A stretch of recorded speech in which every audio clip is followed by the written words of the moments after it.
কোথায় যাচ্ছ? কলেজে যাব। এগুলো কে পরিষ্কার করবে? তুমি একটু করে দিও না। আমি তো কাজ করছি, বসে তো নেই। ঠিক আছে, যখন তুমি ওগুলো পরিষ্কার করবে তখন এগুলোও করে দিও। প্রিয়া, এটা কি ধরনের ব্যবহার? তুমি কি এখনো ছোট বাচ্চা আছো নাকি? এইসব কি বলছো তুমি বৌদি? আমি কলেজ যাচ্ছি, একই আমার অনেক দেরি হয়ে গেছে। প্রিয়া, এটা তুমি নোংরা করেছো, তাই তোমারই উচিত এটা পরিষ্কার করা। আচ্ছা, তুমি যদি ওগুলো পরিষ্কার করো তাহলে তোমার সমস্যাটা কোথায়? আচ্ছা ঠিক আছে, তাহলে তুমি এক কাজ করো, বারান্দা থেকে জামা কাপড়গুলো একটু এনে দাও। বৌদি, আমি তোমাকে এইমাত্র বললাম না আমার দেরি হয়ে যাচ্ছে। প্রিয়া, শুধু তো 2 মিনিটেরই ব্যাপার। ধুর, তোমার সাথে কথা বলাই বেকার।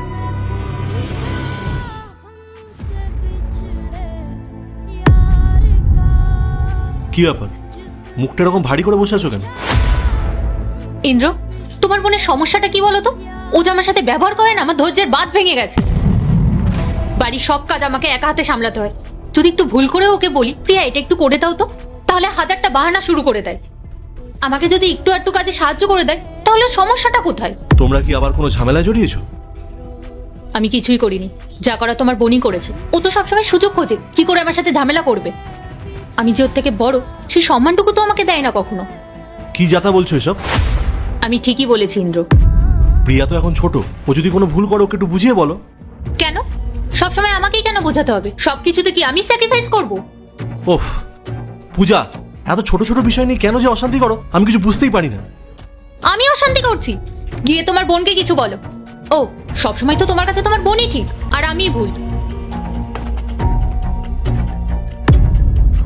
দাদা, একটু আমার ঘরে আয় তো, জরুরি কথা আছে। কি হয়েছে, সবকিছু ঠিক আছে তো? তেমন কিছু না দাদা, তুই একটু আয়, দরকার আছে। এখন কি আসতেই হবে? পরে কথা বললে হয় না? না, এক্ষুনি আয়, দরকার আছে, তাড়াতাড়ি আয়। ঠিক আছে, রাখ, আসছি। হ্যাঁ যাও, গিয়ে শুনে এসো তোমার বোন আমার নামে আবার কি নিন্দা করবে। যাও।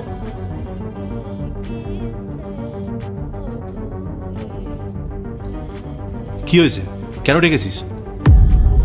দাদা, একটা কথা বলতো, বৌদি আসলে কি চায়? যখনই সুযোগ পায় তখনই আমার সাথে খারাপ ব্যবহার করে। তুই তো জানিস আমার এক্সাম চলছে, তাই আমি কোনো কাজে হাত দিতে পারছি না। আর এইটুকু কাজ উনি কি নিজে হাতে গুছিয়ে নিতে পারছে না? কিছু বললেই মুখ ফুলিয়ে বসে থাকে। আমার মনে হয় বৌদি আমাকে সহ্য করতে পারে না। তুই কি বিষয়টা খেয়াল করেছিস? আমি ওর সাথেও কথা বলেছি, আমি তোর সাথেও কথা বলছি, কিন্তু আমি তো কিছুতেই বুঝতে পারছি না যে আসল দোষটা কার।